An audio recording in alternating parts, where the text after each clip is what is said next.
Hey there, welcome or welcome back to Houseplant. Again, my name is Courtney, and today we're going to be treating two types of plant pests: mealybugs on my philodendron gloriosum, disgusting, and spider mites on my philodendron cheronet. I really still don't know how you say that, but anyways, I talked about this in my philodendron collection video. If you haven't seen it, it's going to be linked above. Let's get right into the process of how I'm doing this. So I'm chopping the philodendron cheronet because it's very leggy, but I had a good feeling that the roots were still really decent inside of the leca container. So I removed the leca from the container, and I removed all of the leca from the roots.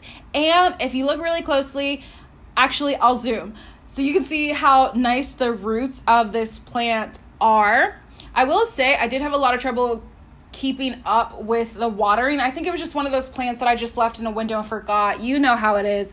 But I'm going to redeem myself because I have to. And there it is. So the next step that I do is I shower the plants. Normally I would do this outside, and really for real, if I had a plant that had pests and soil, I would 100% do this outside.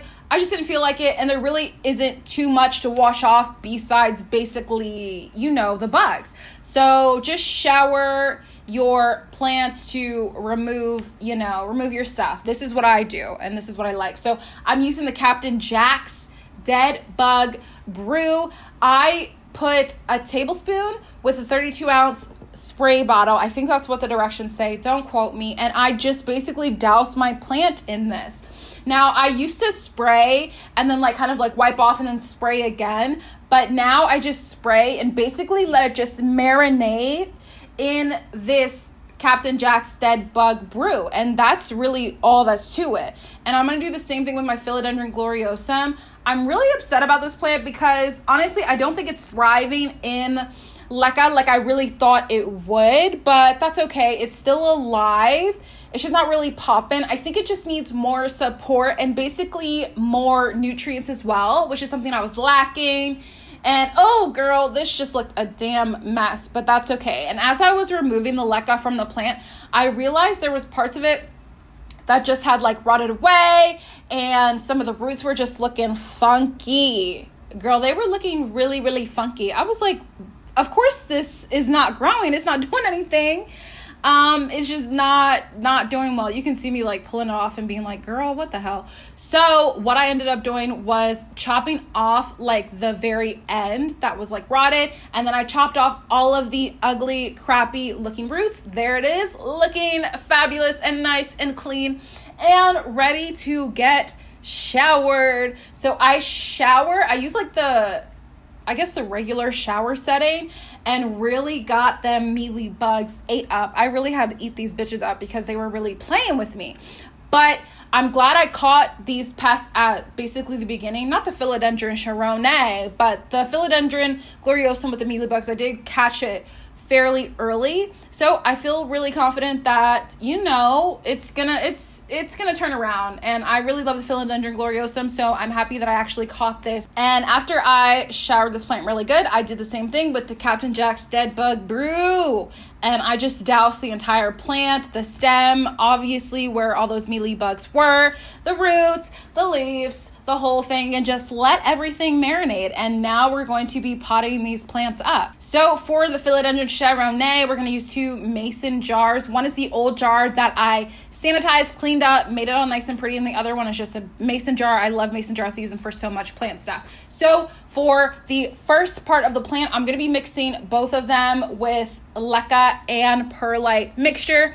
I really like adding in more mediums when I'm using leca. I don't know. I just think it really pulls it together. It really gives the plants what it needs to really grow and thrive. So with the part of the philodendron cheronet that just had the roots, I ended up just using the leca and perlite mixture. I thought it would just be the easiest because the roots are already insane, and I think it'll have no trouble actually growing back, which makes me happy.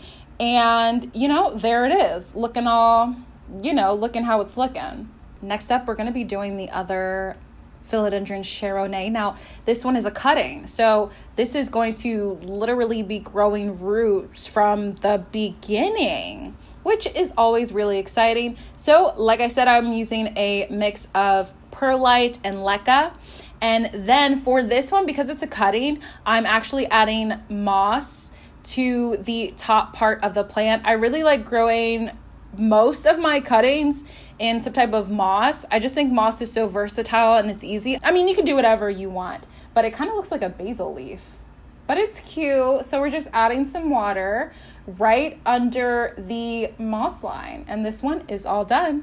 Now the big kahuna, the Philodendron gloriosum, up close shot of those roots. And the pot that I'm using is the bottom of a greenhouse thing that I got from Target this past couple of months that I never ended up using. So the way that I'm putting the stuff in this container, please don't be like me. Be organized. Don't be like me, and wear a mask when you use perlite, because that dust can really mess you up. So I'm mixing the perlite and the leca in the mix. Okay, please do not roast me for the way I'm doing this moss. Okay, I know you were supposed to wet the moss before you even use it, but I didn't have a container. I was rushing. I just wanted to get it over with. So this process took so much longer than it needed to take, just because I was being lazy, and I ended up wasting time anyways, because I had to like go back and re-wet the moss and move it around and blah, blah, blah, and all this stuff. But you know what? We got it done. And then we're going to put that Philodendron gloriosum, not at the very top, but obviously in the more in the moss area than anything. And then I ended up adding more perlite on the top. I was just like, let me add more perlite and mix it in. So I'm like mixing everything in to make it, you know, really integrated. And this is the final result of all three plants, the Philodendron gloriosum and then the two Philodendron Charonays. Thank you for watching this video. I will see you in the next one.